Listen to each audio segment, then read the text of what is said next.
In this live stream we will read Chapter 2 Lost Spring, Stories of Stolen Childhood.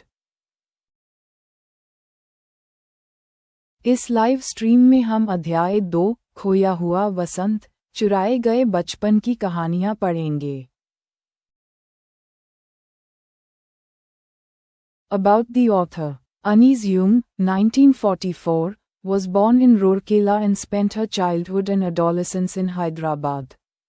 She received her education in Hyderabad and in the United States of America.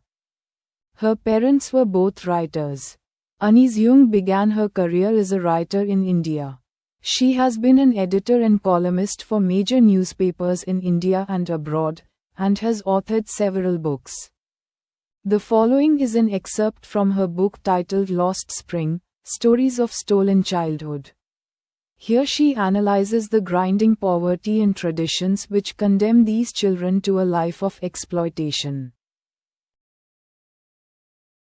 लेखक के बारे में. अनीस जंग, 1944, का जन्म रूरकेला में हुआ था और उन्होंने अपना बचपन और किशोरावस्था हैदराबाद में बिताई.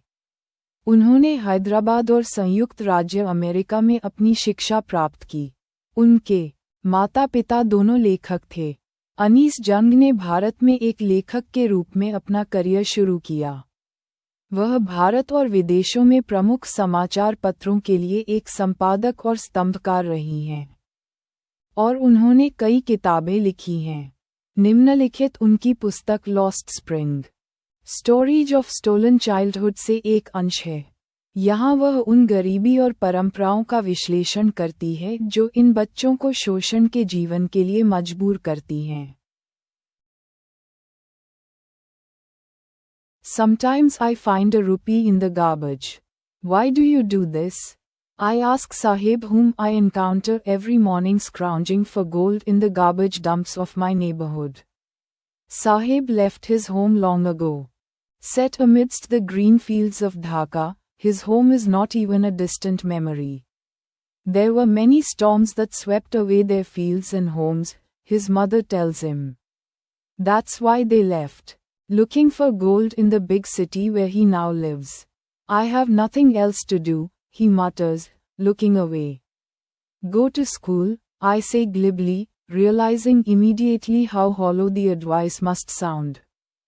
There is no school in my neighborhood. When they build one, I will go. कभी कभी मुझे कूड़े में 1 रुपया मिल जाता है. तुम ऐसा क्यों करते हो?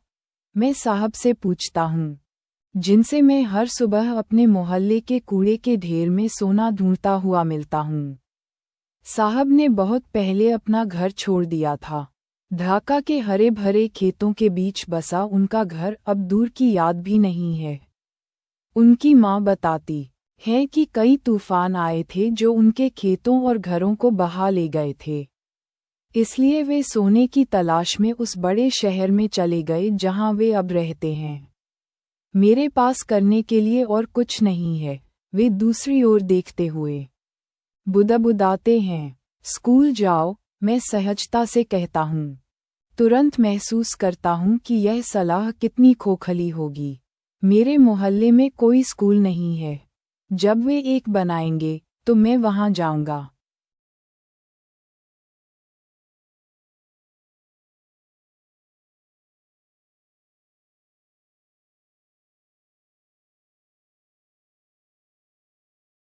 If I start a school, will you come? I ask, half joking. Yes, he says, smiling broadly.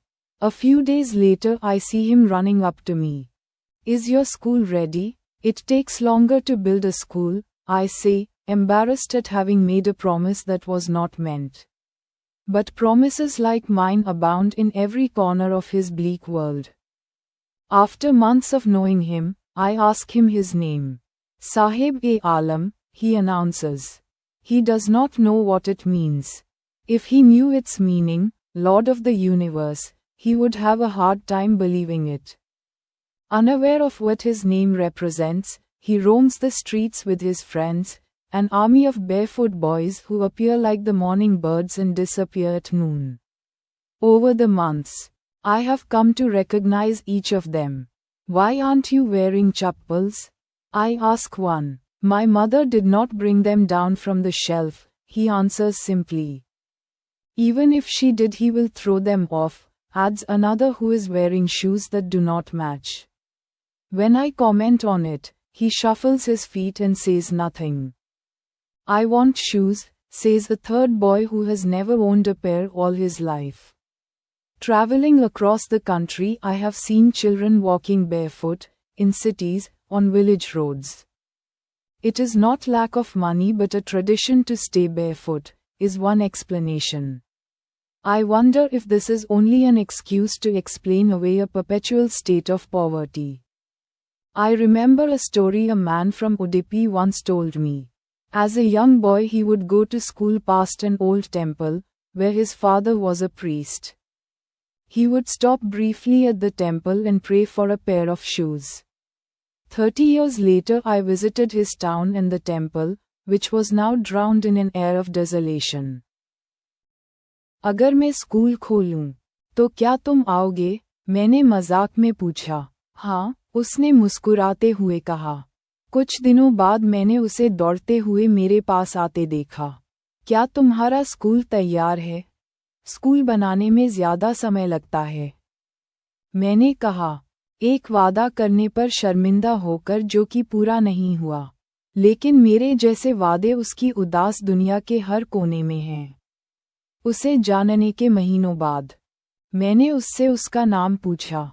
साहब ए आलम, उसने घोषणा की। उसे नहीं पता कि इसका क्या मतलब है। अगर उसे इसका मतलब पता होता, ब्रह्मांड का भगवान, तो उसे इस पर यकीन करना मुश्किल होता। अपने नाम के बारे में न जानते हुए वह अपने दोस्तों के साथ सड़कों पर घूमता है, नंगे पांव लड़कों की एक सेना जो सुबह के पक्षियों की तरह दिखाई देते हैं और दोपहर में गायब हो जाते हैं। महीनों के दौरान मैं उनमें से हर एक को पहचानने लगा हूँ। तुमने चप्पल क्यों नहीं पहनी है? मैंने एक से पूछा। मेरी माँ ने उन्हें शेल्फ से नीचे नहीं उतारा, वह सरलता से उत्तर देता है। अगर वह लाती भी तो वह उन्हें फेंक देता। दूसरा लड़का जो जूते पहने हुए है जो मेल नहीं खाते। जब मैं इस पर टिप्पणी करता हूँ, तो वह अपने पैर घसीटता है और कुछ नहीं कहता। मुझे जूते चाहिए, तीसरा लड़का कहता है जिसके पास जीवन भर कभी एक जोड़ी जूते नहीं रहे। देश भर में यात्रा करते हुए मैंने बच्चों को नंगे पैर चलते देखा है। शहरों में, गांव की सड़कों पर। ये पैसे की कमी नहीं है बल्कि नंगे पैर रहना एक परंपरा है। यही एक व्याख्या है। मुझे आश्चर्य है कि क्या ये केवल गरीबी की निरंतर स्थिति को समझाने का एक बहाना है। मुझे एक कहानी याद है जो उडुपी के एक व्यक्ति ने मुझे एक बार सुनाई थी। एक छोटे लड़के के रूप में वह एक पुराने मंदिर के पास से स्कूल जाता था, जहां उसके पिता पुजारी थे। वह मंदिर में कुछ देर रुकता था और एक जोड़ी जूते के लिए प्रार्थना करता था। 30 साल बाद मैंने उसके शहर और मंदिर का दौरा किया, जो अब उजाड़ हवा में डूबा हुआ था।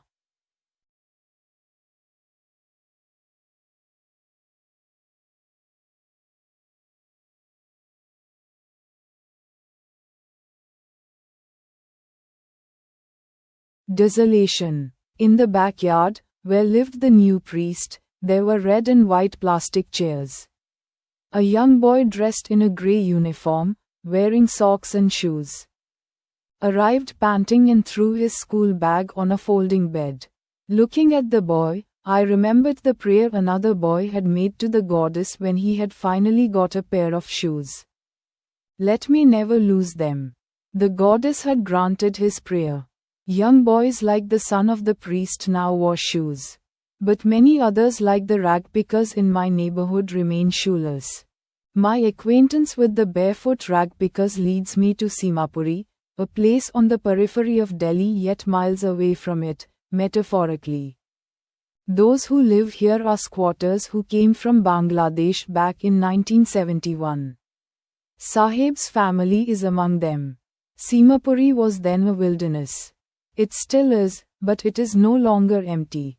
In structures of mud, with roofs of tin and tarpaulin, devoid of sewage, drainage or running water, live 10,000 ragpickers. They have lived here for more than 30 years without an identity. Without permits but with ration cards that get their names on voters' lists and enable them to buy grain. Food is more important for survival than an identity. If at the end of the day we can feed our families and go to bed without an aching stomach, we would rather live here than in the fields that gave us no grain, say a group of women in tattered saris when I asked them why they left their beautiful land of green fields and rivers. Wherever they find food, they pitch their tents that become transit homes. Children grow up in them, becoming partners in survival. And survival in Simapuri means rag picking. Through the years, it has acquired the proportions of a fine art. Garbage to them is gold. It is their daily bread, a roof over their heads, even if it is a leaking roof. But for a child it is even more. I sometimes find a rupee, even a 10-rupee note, Sahib says, his eyes lighting up. When you can find a silver coin in a heap of garbage, you don't stop scrounging, for there is hope of finding more. It seems that for children, garbage has a meaning different from what it means to their parents. For the children it is wrapped in wonder, for the elders it is a means of survival. One winter morning I see Sahib standing by the fenced gate of the neighborhood club, watching two young men dressed in white, playing tennis. I like the game, he hums. Content to watch it standing behind the fence. वीरानी, पिछवाड़े में, जहां नया पुजारी रहता था, लाल और सफेद plastic की कुर्सियां थीं। ग्रे रंग की वर्दी पहने, मोजे और जूते पहने एक छोटा लड़का हांफता हुआ आया और उसने अपना स्कूल बैग फोल्डिंग बेड पर फेंक दिया। लड़के को देखते हुए मुझे एक और लड़के की प्रार्थना याद आ गई जो उसने देवी से की थी जब उसे आखिरकार एक जोड़ी जूते मिल गए थे। मुझे उन्हें कभी न खोना। देवी ने उसकी प्रार्थना स्वीकार कर ली थी। पुजारी के बेटे जैसे युवा लड़के अब जूते पहनते हैं, लेकिन मेरे पड़ोस में कूड़ा बीनने वालों जैसे कई अन्य लोग बिना जूतों के रहते हैं। नंगे पांव कूड़ा बीनने वालों से मेरा परिचय मुझे सीमापुरी ले जाता है, जो दिल्ली के बाहरी इलाके में एक जगह है, फिर भी प्रतीकात्मक रूप से उससे मीलों दूर है। यहाँ रहने वाले लोग 1971 में बांग्लादेश से आए अवैध निवासी हैं।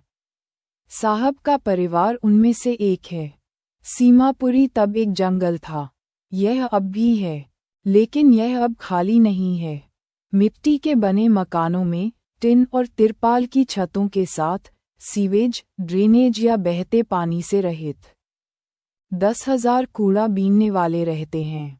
वे 30 साल से भी ज्यादा समय से बिना किसी पहचान के, बिना परमिट के, लेकिन राशन कार्ड के साथ यहाँ रह रहे हैं, जिससे उनका नाम मतदाता सूची में दर्ज हो जाता है और वे अनाज खरीद पाते हैं। पहचान से ज्यादा भोजन जीवित रहने के लिए जरूरी है।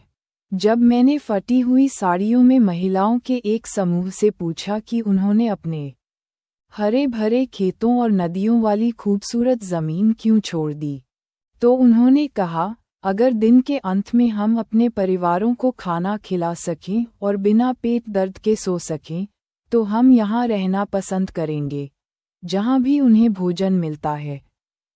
वे अपने तंबू गाड़ देती हैं जो अस्थायी घर बन जाते हैं। बच्चे उनमें बड़े होते हैं और जीवित रहने में भागीदार बनते हैं। और सीमापुरी में जीवित रहने का मतलब है कूड़ा बीनना।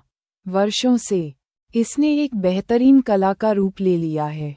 उनके लिए कूड़ा सोना है। यह उनकी रोजी रोटी है। उनके सिर पर छत है, भले ही वह टपकती हुई छत हो, लेकिन एक बच्चे के लिए यह और भी ज्यादा है। मुझे कभी कभी 1 रुपया, यहाँ तक कि 10 रुपये का नोट भी मिल जाता है, साहब कहते हैं। उनकी आंखें चमक उठती हैं। जब आपको कचरे के ढेर में एक चांदी का सिक्का मिल जाता है तो आप ढूंढना बंद नहीं करते, क्योंकि और भी मिलने की उम्मीद होती है। ऐसा लगता है कि बच्चों के लिए कचरे का मतलब उनके माता पिता के लिए जो होता है उससे अलग होता है। बच्चों के लिए यह आश्चर्य में लिपटा होता है, बड़ों के लिए ये जीने का एक साधन है। एक सर्दियों की सुबह मैंने साहब को पड़ोस के क्लब के बाड़े वाले गेट पर खड़े देखा।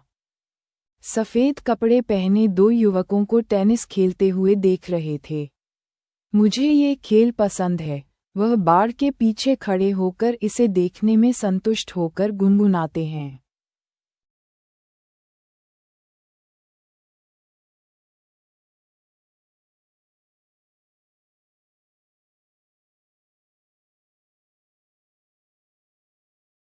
I go inside when no one is around, he admits.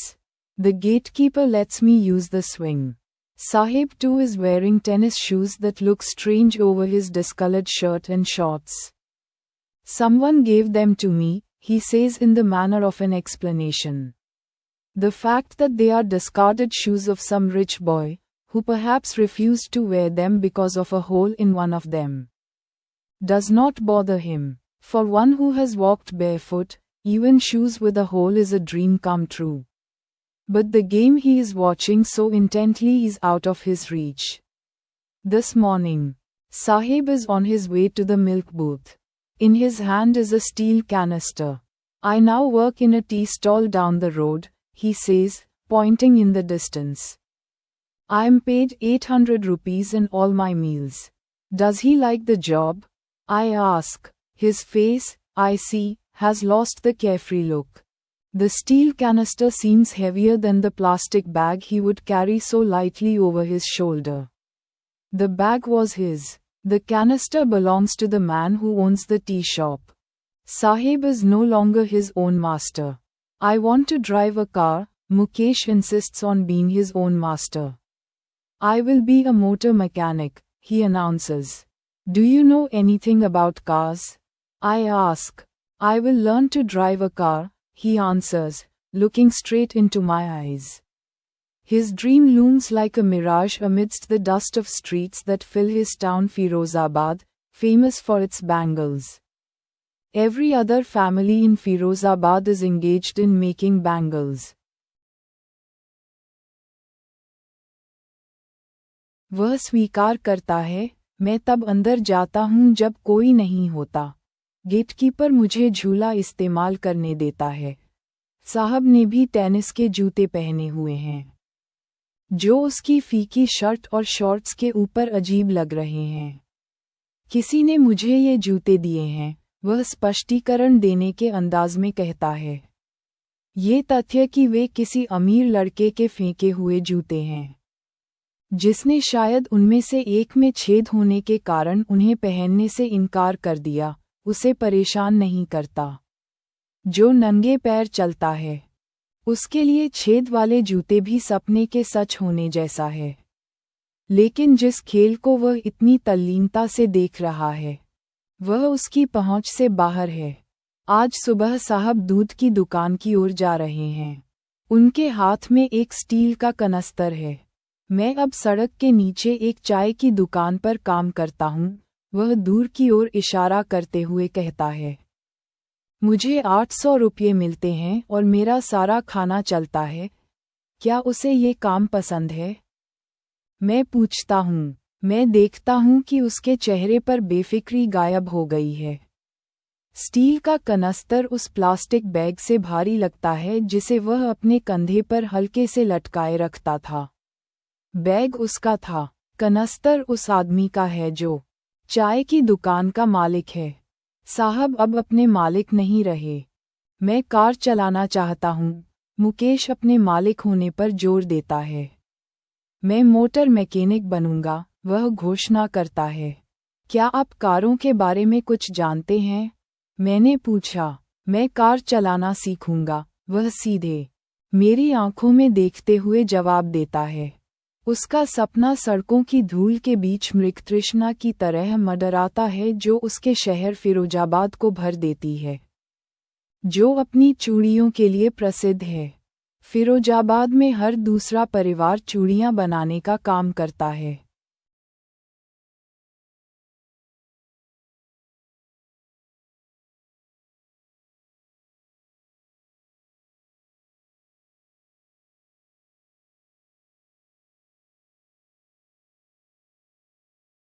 It is the center of India's glass-blowing industry where families have spent generations working around furnaces, welding glass, making bangles for all the women in the land it seems. Mukesh's family is among them. None of them know that it is illegal for children like him to work in the glass furnaces with high temperatures, in dingy cells without air and light, that the law, if enforced, could get him and all those 20,000 children out of the hot furnaces where they slogged their daylight hours, often losing the brightness of their eyes. Mukesh's eyes beam as he volunteers to take me home, which he proudly says is being rebuilt. We walk down stinking lanes choked with garbage, past homes that remain hovels with crumbling walls. Wobbly doors, no windows, crowded with families of humans and animals coexisting in a primeval state. He stops at the door of one such house, bangs a wobbly iron door with his foot, and pushes it open. We enter a half-built shack. In one part of it, thatched with dead grass, is a firewood stove over which sits a large vessel of sizzling spinach leaves. On the ground, in large aluminium platters, are more chopped vegetables. A frail young woman is cooking the evening meal for the whole family. Through eyes filled with smoke she smiles. She is the wife of Mukesh's elder brother. Not much older in years, she has begun to command respect as the Bahu, the daughter-in-law of the house, already in charge of 3 men, her husband, Mukesh and their father. When the older man enters, she gently withdraws behind the broken wall and brings her veil closer to her face. As custom demands, daughters-in-law must veil their faces before male elders. In this case, the elder is an impoverished bangle maker. Despite long years of hard labor, first as a tailor, then a bangle maker, he has failed to renovate a house, sent his 2 sons to school. All he has managed to do is teach them what he knows, the art of making bangles. It is his karam, his destiny, says Mukesh's grandmother, who has watched her own husband go blind with the dust from polishing the glass of bangles. Can a God-given lineage ever be broken? She implies. Born in the caste of bangle makers, they have seen nothing but bangles, in the house, in the yard, in every other house, every other yard, every street in Firozabad. ये भारत के कान छुड़ाने वाले उद्योग का केंद्र है, जहां परिवारों ने पीढ़ियों से भट्टियों के आसपास काम किया है, कांच को वेल्ड किया है। देश की सभी महिलाओं के लिए चूड़ियां बनाई हैं। मुकेश का परिवार उनमें से एक है। उनमें से कोई भी नहीं जानता कि उसके जैसे बच्चों के लिए उच्च तापमान वाली कांच की भट्टियों में हवा और रोशनी के बिना गंदे सेल में काम करना अवैध है, कि अगर कानून लागू किया जाता है, तो वह और उन सभी 20,000 बच्चों को गर्म भट्टियों से बाहर निकाला जा सकता है, जहां वे दिन के उजाले में काम करते हैं। अक्सर अपनी आंखों की चमक खो देते हैं। मुकेश की आंखें चमकती हैं जब वह मुझे घर ले जाने के लिए स्वेच्छा से आगे आता है, जिसे वह गर्व से कहता है कि उसका पुनर्निर्माण किया जा रहा है। हम कचरे से भरी बदबूदार गलियों से गुजरते हैं, घरों के पीछे से गुजरते हैं जो ढहती दीवारों, हिलते हुए दरवाजों, बिना खिड़कियों के झोंपड़ियों में रहते हैं, मनुष्यों और जानवरों के परिवारों से भरे हुए हैं जो आदिम अवस्था में सह अस्तित्व में हैं। वह ऐसे ही एक घर के दरवाजे पर रुकता है, लोहे के डगमगाते दरवाजे को पैर से धक्का देता है और उसे खोलता है। हम एक आधी अधूरी झोपड़ी में प्रवेश करते हैं। इसके एक हिस्से में सूखी घास से छप्पर बना हुआ है, जिसमें लकड़ी का चूल्हा है। जिस पर पालक के पत्तों से भरा एक बड़ा बर्तन रखा हुआ है। जमीन पर बड़ी एल्यूमिनियम की प्लेटों में कटी हुई सब्जियां हैं। एक कमजोर युवती पूरे परिवार के लिए शाम का खाना पका रही है। धुएं से भरी आंखों से वह मुस्कुराती है। वह मुकेश के बड़े भाई की पत्नी है। उम्र में ज्यादा नहीं। वह घर की बहू के तौर पर सम्मान पाने लगी है, जो पहले से ही 3 पुरुषों, अपने पति, मुकेश और उनके पिता, की जिम्मेदारी संभाल रही है। जब बूढ़ा आदमी प्रवेश करता है, तो वह धीरे से टूटी दीवार के पीछे छिप जाती है और अपना घूंघट अपने चेहरे के करीब ले आती है। जैसा कि रिवाज है, बहुओं को पुरुष बुजुर्गों के सामने अपना चेहरा घूंघट से ढकना चाहिए। इस मामले में बुजुर्ग एक गरीब चूड़ी बनाने वाला है।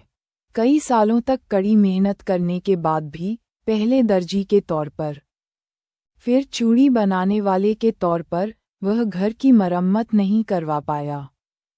अपने 2 बेटों को स्कूल नहीं भेज पाया। वह बस इतना कर पाया है कि उन्हें वह सिखा पाया है जो वह जानता है, चूड़ियां बनाने की कला। मुकेश की दादी कहती हैं, यह उसका कर्म है, उसका भाग्य है, जिन्होंने अपने पति को चूड़ियों के कांच चमकाने की धूल से अंधा होते देखा है। क्या ईश्वर प्रदत्त वंश कभी टूट सकता है? वह कहती हैं, चूड़ी बनाने वालों की जाति में जन्मे, उन्होंने घर में, आंगन में, हर दूसरे घर में, हर दूसरे आंगन में, फिरोजाबाद की हर गली में चूड़ियों के अलावा कुछ नहीं देखा है।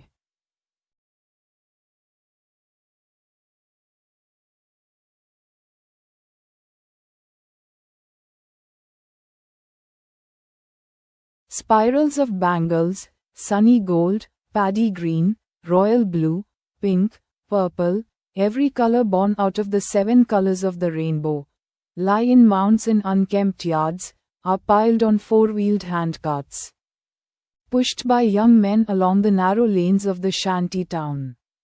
And in dark hotments, next to lines of flames of flickering oil lamps, sit boys and girls with their fathers and mothers, welding pieces of colored glass into circles of bangles. Their eyes are more adjusted to the dark than to the light outside. That is why they often end up losing their eyesight before they become adults. Savita, a young girl in a drab pink dress, sits alongside an elderly woman, soldering pieces of glass. As her hands move mechanically like the tongs of a machine, I wonder if she knows the sanctity of the bangles she helps make. It symbolizes an Indian woman's suhag, auspiciousness in marriage. It will dawn on her suddenly one day when her head is draped with a red veil, her hands dyed red with henna, and red bangles rolled onto her wrists. She will then become a bride, like the old woman beside her who became one many years ago. She still has bangles on her wrist, but no light in her eyes. एक वक्त शेर भर खाना भी नहीं खाया, she says, in a voice drained of joy. She has not enjoyed even one full meal in her entire lifetime, that's what she has reaped. Her husband, an old man with a flowing beard, says, I know nothing except bangles. All I have done is make a house for the family to live in. Hearing him, one wonders if he has achieved what many have failed in their lifetime. He has a roof over his head. The cry of not having money to do anything except carry on the business of making bangles, not even enough to eat, rings in every home. The young men echo the lament of their elders. Little has moved with time, it seems, in Firozabad. Years of mind-numbing toil have killed all initiative in the ability to dream. Why not organize yourselves into a cooperative? I ask a group of young men who have fallen into the vicious circle of middlemen who trapped their fathers and forefathers.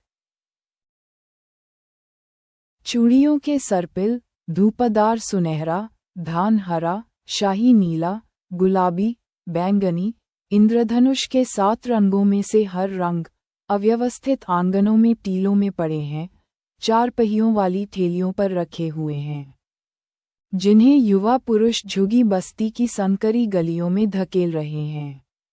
और अंधेरी झोपड़ियों में टिमटिमाते तेल के दियों की लपटों की कतारों के बगल में लड़के और लड़कियां अपने पिता और मां के साथ बैठे हैं, रंगीन कांच के टुकड़ों को चूड़ियों के घेरे में वेल्ट कर रहे हैं।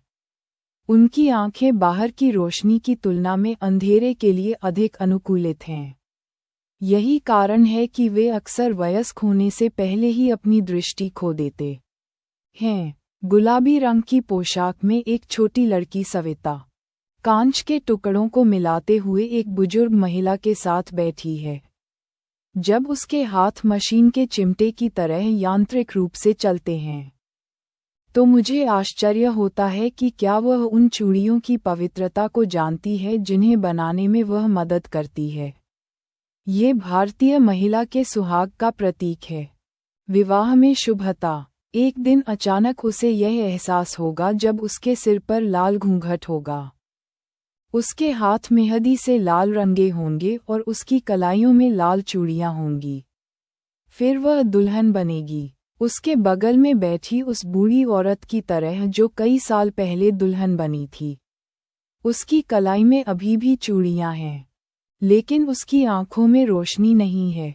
वह खुशी से भरी आवाज में कहती है, एक वक्त से भर खाना भी नहीं खाया। उसने अपने पूरे जीवन में एक बार भी पूरा खाना नहीं खाया है, यही उसने काटा है। उसके पति, एक बूढ़े दाढ़ी वाले आदमी, कहते हैं, मैं चूड़ियों के अलावा कुछ नहीं जानता। मैंने बस इतना ही किया है कि परिवार के रहने के लिए एक घर बनाया है। उसे सुनकर कोई आश्चर्य करता है कि क्या उसने वह हासिल किया है जो कई लोग अपने जीवनकाल में असफल रहे हैं। उसके सिर पर छत है, चूड़ियां बनाने के व्यवसाय को आगे बढ़ाने के अलावा कुछ भी करने के लिए पैसे नहीं होने, यहाँ तक कि खाने के लिए भी पैसे नहीं होने की शिकायत हर घर में गूंजती है। युवा पुरुष अपने बुजुर्गों के विलाप को दोहराते हैं। ऐसा लगता है कि फिरोजाबाद में समय के साथ बहुत कम बदलाव हुआ है। वर्षों की दिमाग सुन्न करने वाली मेहनत ने सारी पहल और सपने देखने की क्षमता को खत्म कर दिया है। क्यों न आप खुद को एक सहकारी समिति के रूप में संगठित करें? मैं उन युवाओं के समूह से पूछता हूं जो बिचौलियों के दुष्चक्र में फंस गए हैं, जिन्होंने उनके पिता और पूर्वजों को फंसाया था।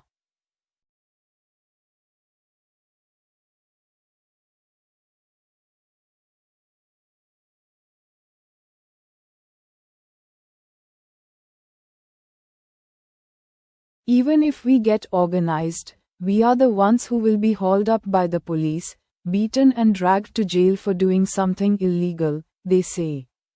There is no leader among them. No one who could help them see things differently. Their fathers are as tired as they are. They talk endlessly in a spiral that moves from poverty to apathy to greed and to injustice. Listening to them, I see two distinct worlds, one of the family, caught in a web of poverty, burdened by the stigma of caste in which they are born, the other a vicious circle of the sahukars. The middlemen, the policemen, the keepers of law, the bureaucrats and the politicians, they have imposed the baggage on the child that he cannot put down. Before he is aware, he accepts it as naturally as his father. To do anything else would mean to dare. And daring is not part of his growing up. When I sense a flash of it in Mukesh, I am cheered. I want to be a motor mechanic, he repeats. He will go to a garage and learn. But the garage is a long way from his home. I will walk, he insists. Do you also dream of flying a plane? He is suddenly silent. No, he says, staring at the ground. In his small murmur there is an embarrassment that has not yet turned into regret. He is content to dream of cars that he sees hurtling down the streets of his town. Few airplanes fly over Firozabad. वे कहते हैं, अगर हम संगठित भी हो जाएं, तो भी हमें ही पुलिस द्वारा पकड़ा जाएगा, पीटा जाएगा और कुछ अवैध करने के लिए जेल में घसीटा जाएगा। उनके बीच कोई नेता नहीं है। कोई भी ऐसा नहीं है जो उन्हें चीज़ों को अलग तरह से देखने में मदद कर सके। उनके पिता भी उतने ही थके हुए हैं जितने वे हैं। वे गरीबी से उदासीनता, लालच और अन्याय की ओर बढ़ते हुए अंतहीन बातें करते हैं। उनकी बातें सुनकर मुझे दो अलग अलग दुनियाएं दिखाई देती हैं। एक परिवार गरीबी के जाल में फंसा हुआ है, जिस पर उस जाति के कलंक का बोझ है जिसमें वे पैदा हुए हैं। दूसरा साहूकारों, बिचौलियों, पुलिसकर्मियों, कानून के रखवालों, नौकरशाहों और राजनेताओं का दुष्चक्र है। इन सबने मिलकर बच्चे पर ऐसा बोझ लाद दिया है जिसे वह उतार नहीं सकता। उसे पता चलने से पहले ही वह अपने पिता की तरह इसे सहजता से स्वीकार कर लेता है। कुछ और करने का मतलब होगा हिम्मत करना, और हिम्मत करना उसके बड़े होने का हिस्सा नहीं है। जब मुझे मुकेश में इसकी झलक दिखाई देती है तो मैं खुश हो जाता हूँ। वह दोहराता है, मैं मोटर मैकेनिक बनना चाहता हूँ। वह गराज में जाकर सीखेगा, लेकिन गराज उसके घर से बहुत दूर है। वह जोर देकर कहता है, मैं पैदल चलूँगा। क्या तुम भी हवाई जहाज उड़ाने का सपना देखते हो? वह अचानक चुप हो जाता है। नहीं, वह जमीन की ओर देखते हुए कहता है। उसकी हल्की सी बुदबुदाहट में एक शर्मिंदगी है जो अभी तक पछतावे में नहीं बदली है। वह अपने शहर की सड़कों पर दौड़ती कारों के सपने देखने में संतुष्ट है। फिरोजाबाद के ऊपर बहुत कम हवाई जहाज उड़ते हैं।